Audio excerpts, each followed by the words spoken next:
Insights channel. This is Elisa, and we are in Displayr again because I wanted to show you a new little tool that I found.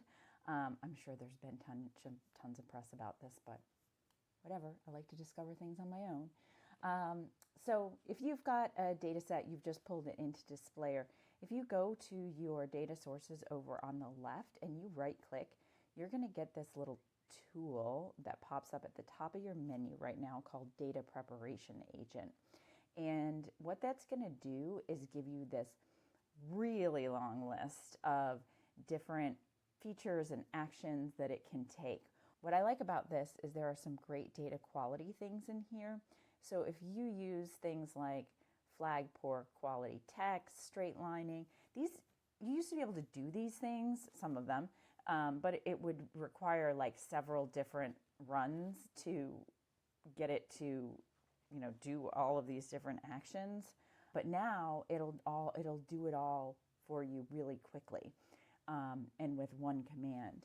So I'm not going to click it right now. It does take a few minutes to run, but if you use the quality flags, what you're going to end up with is all of these variables it's going to create to show you, for example, straight lining within questions. It's going to create different speeder flags for you.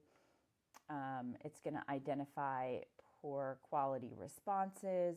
So it's going to run all of these data quality checks for you and then give you, like we see here, a proportion of people with different quality flags so that you can kind of set your own limit as to, how high of quality you want to have. What I typically do is I look at kind of the raw data of all of these checks, and I then make an assessment for respondents based on how many they've failed. Like, it's usually pretty easy. Like, if you're failing, 20% of my checks, then, probably you're not going to make it through.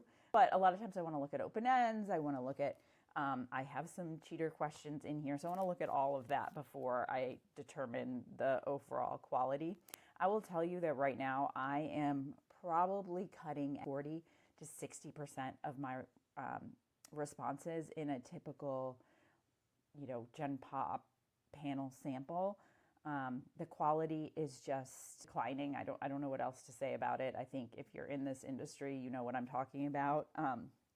So, if you've been running a study for years and you are not checking the quality regularly, I would highly recommend that you start looking very carefully at it, because I think you'll be surprised as to how bad it has gotten.